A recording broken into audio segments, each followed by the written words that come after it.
Sud Radio Berkov dans tous ses états. Le fait du jour. Et puis, on va parler en fait de quelque chose qui s'appelle l'enfer du décor. L'enfer du décor, c'est un rapport explosif qui vient de sortir, émis par le Sénat, des propositions pour lutter contre les violences dans cette industrie. Nous allons en parler avec Laurence Rossignol, sénatrice de l'Oise et co-rapporteur de ce rapport. Bonjour Laurence Rossignol. Bonjour. Bonjour. Et nous allons aussi parler ensuite avec des porte-paroles de plateformes de financement. Mais auparavant, cette pornographie, ça fait des décennies que l'on discute de ça. Effectivement, influence, mimétisme, qu'est-ce qui se passe? Je rappelle simplement, pour les auditeurs du Sud Radio, que le porno représente 25% du trafic web de vidéos dans le monde, 25%. Et les sites classés X, disons classés X, figurent parmi les 50 sites internet les plus fréquentés au monde, Pornhub, Reel TV, Snapchat, vidéo. Et on sait très bien, les producteurs, effectivement, français, américains, internationaux, c'est le monde entier qui est concerné. Et puis, il y a des affaires. Il y a des affaires de violence. Et dans quelle mesure, et c'est un vrai problème, l'action, disons, de voir des images pornographiques, des images vraiment très, très, très crues, disons-le. Est-ce que, pour adultes, on comprend, on dit que les adultes ont le droit, c'est du cinéma pour adultes, mais on sait très bien aujourd'hui que les enfants, les adolescents, les jeunes, peuvent accéder assez facilement, sinon très facilement, à ces images. Et quelle est l'influence?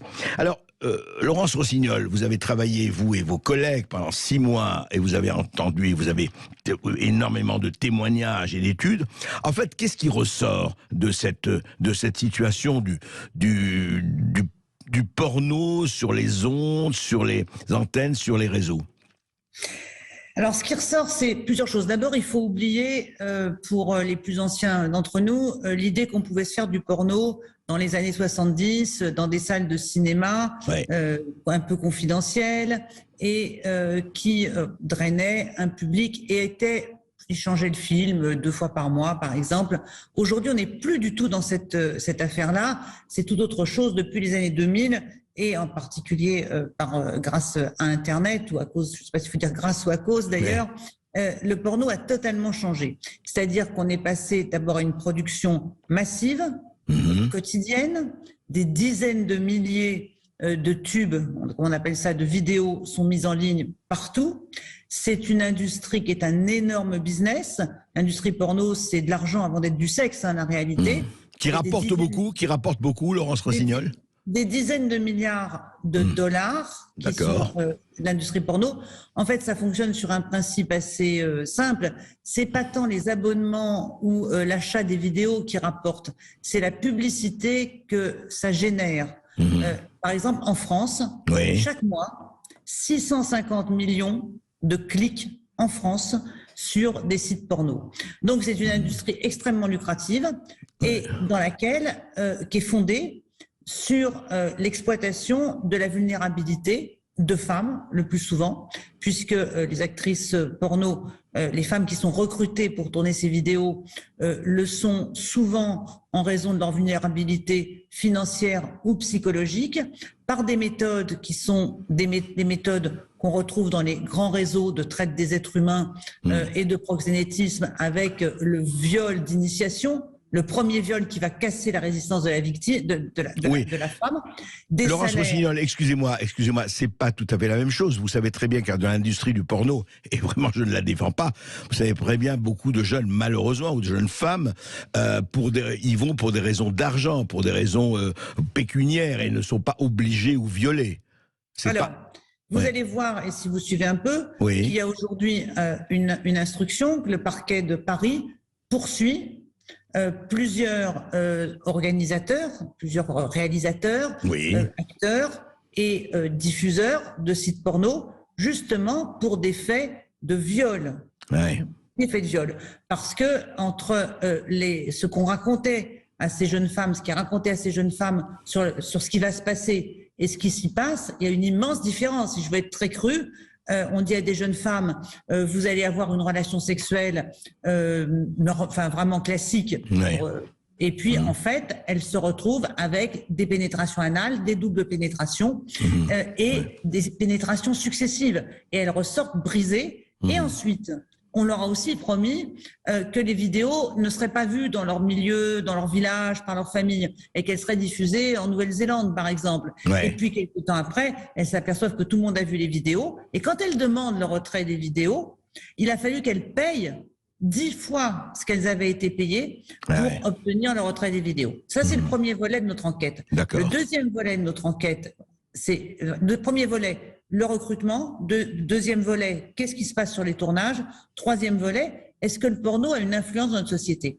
Et quand je disais tout à l'heure que la technologie avait fait changer la nature du porno, elle a fait aussi changer considérablement le consommateur de porno. C'est-à-dire que quand il fallait aller dans une salle, à 12 ans, on ne vous laissait pas rentrer. Bien sûr. Aujourd'hui, avec un téléphone portable, tous les gamins ont accès à des vidéos porno. Et en particulier, les sites ne respectent pas la loi, puisqu'il y a une loi qui était d'ailleurs déjà à l'initiative du Sénat en 2020 pour que les mineurs soient réellement protégés. Mais aujourd'hui, vous ouvrez un site porno, avez-vous plus de 18 ans, vous cliquez oui, et tout le monde peut se balader sur le site et accéder à des images. Et enfin, sur les contenus, je continue là-dessus, ce que nous avons étudié, et ce que beaucoup de sociologues aussi ont étudié, c'est que 90% des images qui sont mises en scène dans les vidéos porno sont des images de violence.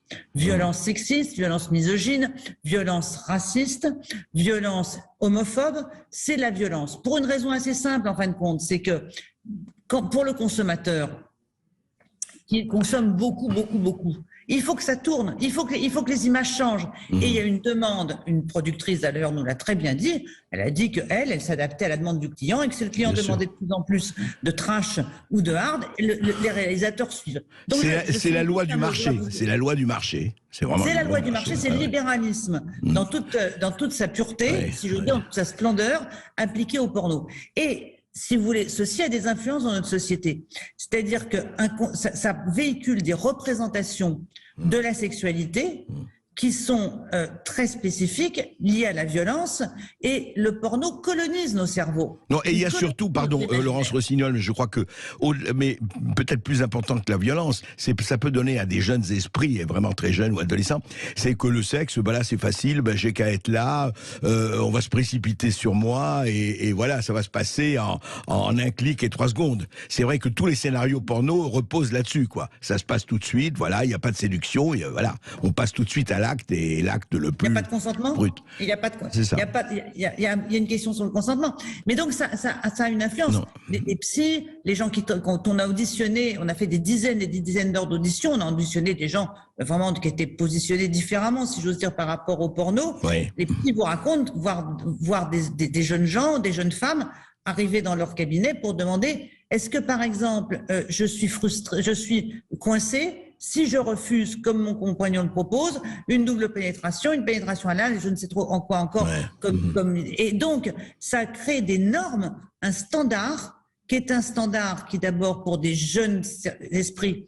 Quelqu'un nous a dit, et c'est très juste, la curiosité à l'égard de la sexualité, pour un adolescent, est une curiosité normale et saine. Bien sûr. Mais satisfaire cette curiosité par le porno n'est ni normal, ni sain, parce que ça va déclencher chez ces jeunes gens des représentations qui vont être très éloignées de la réalité, qui peuvent au pire les amener à considérer que l'absence de consentement, la violence fait partie naturellement de la sexualité, ou alors leur montrer une sexualité qui est tellement loin de leur imaginaire qu'ils vont dire que c'est pas pour eux. Donc de toute façon, le porno est toxique dans ce qu'il montre et donne à voir de la sexualité, parce que ce n'est pas la réalité, c'est la sexualité du fantasme, mais avec des images non simulées. C'est vrai. Mais quand on est adulte, bon, on peut choisir, effectivement, on a son esprit critique. Quand on est adolescent, c'est autre chose. Mais justement, Laurence Rossignol, dans les chaînes, etc., la télévision, il y a un code parental. Il faut avoir le code parental pour se brancher. Ce n'est vrai que pour les télévisions et ce n'est pas vrai pour le portable. Il faut pas un code. C'est pas vrai pour le portable. Oui. D'ailleurs, c'est une recommandation que nous faisons et c'est une proposition que moi j'avais déjà discuté il y a plusieurs années avec les grands groupes qui fournisseurs d'accès. et en disant, mais pourquoi vous n'installez pas un contrôle parental systématique, a priori, sur tous les téléphones portables, après, libre à chacun d'entre nous de le déconnecter, le contrôle parental, et surtout, ça permettrait aux parents d'être sûrs que leur téléphone... Parce qu'on n'est pas tous égaux non plus en tant que parents sur le maniement de l'Internet. Bien souvent, il y a des parents dont les gamins connaissent 10 fois plus qu'eux sur comment on sert d'un téléphone portable et comment on accède à ces sites. Bien sûr. Et donc, vous avez fait toute une série de recommandations que j'ai lues et qui sont intéressantes. En tout cas, j'invite effectivement les auditeurs du Sud Radio et tous les autres à aller sur le site du Sénat et de regarder le rapport, puisqu'il est aujourd'hui public. En fait, comment éviter, et je comprends très bien le côté effectivement incitateur dans le mauvais sens du terme, sur des esprits non encore effectivement, je veux dire, préparés, etc. Mais comment éviter de passer d'une surveillance, et d'une surveillance légitime, à une censure qui serait, elle, illégitime? Écoutez, dès lors qu'on dit que 90% des scènes qui sont mises dans le porno, parce que dans la grosse industrie du porno, alors bien sûr, il existe à côté un porno éthique, un porno romantique, soft, tout ça existe, mais c'est pas dans le marché. Ça, c'est complètement marginal. C'est pas là où c'est pas ça qui fait tomber les dollars dans les caisses des producteurs et des diffuseurs. On peut se poser la question de savoir si c'est une liberté de création et une liberté individuelle que d'accéder à des vidéos, des scènes qui sont des scènes qui reproduisent des infractions pénales. Le viol est une infraction criminelle. Nous sommes d'accord. Oui, mais pardon, Laurence Rossignol, écoutez, on a tous vu des films porno, moi et puis des milliards. On ne peut pas dire que la quasi-totalité ou même la majorité des films porno montrent des scènes de viol. En général, au contraire, ils sont très habiles. Ils ne vont pas montrer ça, bien sûr. On sait ce que c'est que le viol. On voit ce qui se passe à Nantes et ailleurs. Hein. Hélas, dans la réalité, c'est terrible et c'est atroce. Mais là, ils montrent des femmes, ou d'ailleurs dans les pornos gays aussi, tout à fait consentantes. On ne montre pas, très peu, franchement, elles se font violer. Non. Elles sont là, elles se précipitent presque sur le mal, et ils jouent avec, évidemment, que c'est machiavélique. Mais c'est ça qu'ils jouent. Ils jouent pas le viol. Vous le savez très bien. J'entends ce que vous dites, mais vous savez comme moi que ceci est une fiction. Alors là, alors que le porno n'est pas une fiction, les images sont non simulées, elles sont réelles. Vous savez comme moi que le porno véhicule l'idée que, en fait, il y a qu'à se servir. Voilà, il n'y a qu'à se servir, que les femmes sont toutes disponibles et qu'il n'y a pas, justement, vous évoquez les préliminaires, on peut évoquer aussi la séduction, etc. La recherche du consentement. Mais quand je dis 90% évoquent des scènes de violence, c'est-à-dire on prend les femmes dans le porno, pour être précis, on prend les femmes. Et ces scènes-là ne sont pas conformes à une société comme la nôtre qui a fait de la lutte contre les violences sexistes et sexuelles une priorité. Elle n'est pas conforme à cela. Et d'un certain point de vue, on travaille, vous, les médias, nous, à conscientiser, à rendre consciente tout le monde que les violences sexistes et sexuelles doivent être un archaïsme dans nos sociétés. Bien sûr. Et le porno vient complètement faire une contre-vague au travail que l'on fait. Donc, moi, je ne suis pas hostile à ce qu'il existe un porno éthique et romantique. Voilà, mais ce n'est pas celui-là qui fait le marché. Vous regardez, il faut aller sur les sites et il faut regarder les rubriques. Les rubriques, c'est raciste, souvent. Vous avez un porno interracial. Vous avez beurette. Oui, sadomaso, beurette. Sadomaso. Alors le sadomaso, on peut toujours essayer de faire croire que dans le sadomaso, celle qui subit est consentante parce qu'elle est maso. La réalité est un peu différente, on le sait très bien. Donc, il faut aujourd'hui, d'abord qu'il y ait un débat dans notre société. Je vous remercie de me donner la parole pour le faire. Il faut qu'on ouvre les yeux sur ce que c'est que les générations les plus anciennes oublient ce porno libertaire qui n'existe plus, ou qui existe de manière totalement marginale, et prennent conscience que le porno a une influence aujourd'hui chez les jeunes, chez les enfants, mais y compris chez les adultes. Il y a des addictions au porno aujourd'hui qui sont identifiés par les experts et les médecins et qui jouent aussi sur le rapport d'adulte à la sexualité. Laurence Rossignol, alors comment ça va conduire ces recommandations que vous avez données, vous allez essayer d'en faire des articles de loi, quelle est la suite ? Alors, la suite, c'est que nous avons envoyé notre rapport à l'ensemble des ministres qui sont concernés, que nous leur demandons de se saisir de ce rapport et de travailler avec nous sur l'élaboration de propositions. En matière de contrôle de l'accès des mineurs, on peut faire bien mieux que ce qu'on fait aujourd'hui, parce que je n'arrive pas à croire qu'on ne puisse pas fermer les sites. Non, moi je prends toujours une référence.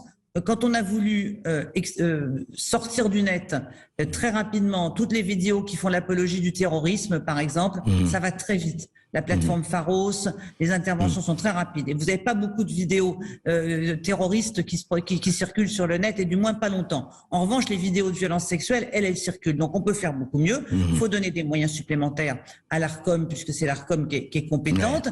Il faut lui permettre de prononcer des amendes. Et puis il faut faire un peu avec cette industrie d'exploitation, de traite des êtres humains, ce qu'on a fait avec Al Capone. Il faut les déstabiliser en les tapant au portefeuille. Au portefeuille, absolument. Merci Laurence Rossignol. Merci effectivement de ces éclaircissements et de ces informations. Après, ça pose véritablement le problème justement de où s'arrête, où on doit mettre le curseur. Mais c'est un véritable problème. Vous avez tout à fait raison de le poser. Et nous allons évidemment suivre ce qui se passe. Merci Laurence Rossignol. Merci.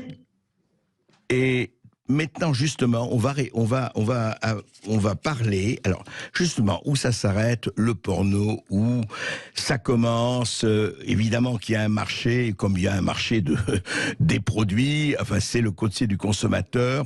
Marie Lermite, bonjour. Marie Lermite, est-ce que Marie Lermite est là, est avec nous ? Oui, tout à fait. Bonjour. Oui, bonjour Marie Lermite. Alors, vous êtes porte-parole de Poken Company, plateforme de financement et de contenu pour adultes. Vous avez entendu la sénatrice Laurence Rossignol. Elle parlait des adolescents, elle parlait de violence, elle parlait de où ça s'arrête, tout ça. Ce n'est plus le porno des cinémas des années 70, où il y avait de l'humour. C'est devenu véritablement un marché de gros, où il s'agit de satisfaire tous les consommateurs dans toutes les catégories. Alors, qu'est-ce que vous avez à dire là-dessus ? Qu'est-ce que vous en pensez par rapport à ce qui se passe aujourd'hui ? Le porno, ça existe depuis des millénaires. L'érotisme existe depuis des millénaires, mais c'est vrai que l'érotisme n'est pas le porno, et loin s'en faut. Marie Lermite. Oui, tout à fait, merci. Oui, en effet, déjà, pardon, il n'y a pas de définition juridique de la pornographie. Donc, ça pose déjà un sacré problème de pouvoir définir cet animal un petit peu bizarre. Et donc, forcément, on tend à ne pas reconnaître cette industrie. Donc, la commission... Non, elle est reconnue, Marie Lermite. Elle est là, elle est partout. Ouais. Oui, mais pas par la délégation aux droits des femmes, justement, de Madame Rossignol. Ils ont eu beaucoup de mal à reconnaître l'existence de cette industrie, puisque c'est alors je cite, il parlait de la pornographie comme du proxénétisme à échelle industrielle. Voilà. Donc il y avait quand même un sacré amalgame avec la prostitution, et donc on serait apparemment 19 millions de proxénètes. Donc il y a en effet la première chose à faire, à mon sens, c'est déjà de reconnaître l'existence de cette industrie, de reconnaître qu'il y a d'une part des violences qui sont sanctionnées, qui doivent être sanctionnées, qui doivent être poursuivies, et c'est le cas actuellement.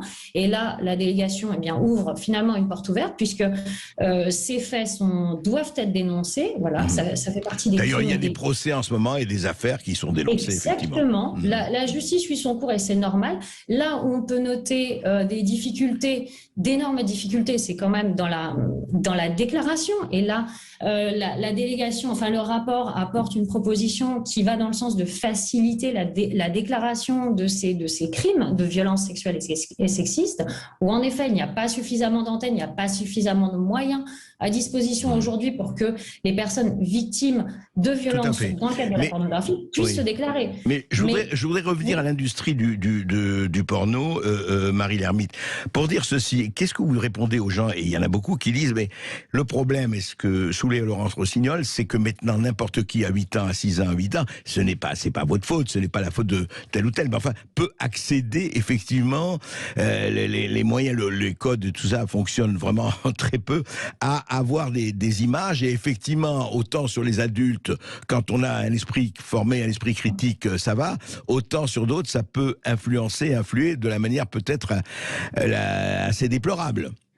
Tout à fait, mais les effets sont absolument catastrophiques sur les mineurs, et c'est pour ça qu'il y a une loi en place qui vise à interdire cet accès aux mineurs alors même qu'ils déclarent avoir plus de 18 ans. Donc les hébergeurs ou éditeurs de contenu, ils ont cette obligation légale de déceler le mensonge, ce qui est déjà compliqué. Mais est-ce qu'ils peuvent le déceler, justement? Mais c'est aujourd'hui, alors nous, de Pock & Company, la plateforme POC.me, on a mis en place un outil de reconnaissance faciale qui permet justement de faire une estimation de l'âge. D'accord. Et si la personne n'a pas 18 ans, ou en tout cas le système reconnaît que la personne n'a pas 18 ans, alors elle ne rentre pas sur le site, tout simplement. Donc aujourd'hui, il y a très peu de moyens techniques en place, certes, mais il y en a. Et c'est pas parce que ça n'a pas encore été validé par la CNIL, ou parce que le système de la CNIL va mettre encore 5 ans avant d'être développé et d'être diffusé qu'il ne faut rien faire. Alors, il y a ce système qui s'appelle IoT et ça marche très bien. Alors, on va rester avec nous, Marie Lermite. Après les informations, on va encore vous prendre quelques minutes pour parler de ça et conclure là-dessus. Évidemment, ce n'est pas une histoire qui va finir demain. Restez avec nous et à tout de suite après les informations. Oui, on revient tout de suite avec un programme très chargé parce que nous allons également aborder la piste du sabotage du gazoduc Nord Stream avec Jacques Sapir. Et puis, juste après, on va recevoir Marie-Estelle Dupont, psychologue, auteure de l'Antimère, pour le face-à-face du jour. À tout de suite sur Sud Radio. Les Français parlent au français. Les carottes sont cuites. Les carottes sont cuites. Sud Radio Berkov dans tous ses états. Oui, et nous finissons justement ce rapport sur l'enfer du décor, le rapport du Sénat. Nous avons entendu Laurence Rossignol, sénatrice de l'Oise, qui expliquait les mesures qu'elle souhaite prendre, qu'elle et ses collègues souhaitent prendre. Et nous sommes avec Marie Lermite, porte-parole de Pock & Company, plateforme de financement et de contenu pour adultes. Marie Lermite, juste en quelques mots, Laurence Rossignol souhaite effectivement que les tubes pornographiques, les vidéos pornographiques soient un peu traités comme les vidéos terroristes. Elle souligne beaucoup l'aspect violent de cela. Il dit, nous avons réussi quand même à éradiquer les vidéos terroristes. Il faut réussir à éradiquer la vidéo où il y a de la violence, et parce que la pornographie, trop souvent, selon elle, engendre et en tout cas contient des scènes de violence. Que répondez-vous à cela ? Et ce qui est inquiétant quand même, c'est lorsqu'elle dit aussi que 90% du contenu contient de la violence. Donc dans ce cas-là, on supprime 90% des contenus pornographiques. Alors sachant qu'il y a 17 millions de visiteurs uniques par mois. En France Tout à fait, oui, en France. 17 millions de visiteurs uniques par mois en France, d'accord ? Oui. Donc, on en arrive à supprimer complètement la pornographie. Donc ça, c'est une conclusion. Alors, c'est peut-être assez simpliste, mais si 90% du contenu contient de la violence, ça va être compliqué de continuer dans cette industrie. Donc là, je ne pense pas que la solution soit là. Par contre, la solution, enfin une des pistes envisagées, c'est quand même d'aller vers plus de porno, du porno dit éthique. Et ça, c'est ce qu'on essaye de faire. On essaye de se donner les moyens de le faire, en tout cas. Et donc, c'est bien vraiment aller chercher le consentement des personnes et faire en sorte de respecter les personnes dans leurs droits, et que ce soit aussi bien les utilisateurs que les créateurs de contenu, parce que depuis les années 70, en effet, il y a eu un changement énorme avec Internet. Les créateurs de contenu ne touchent plus rien.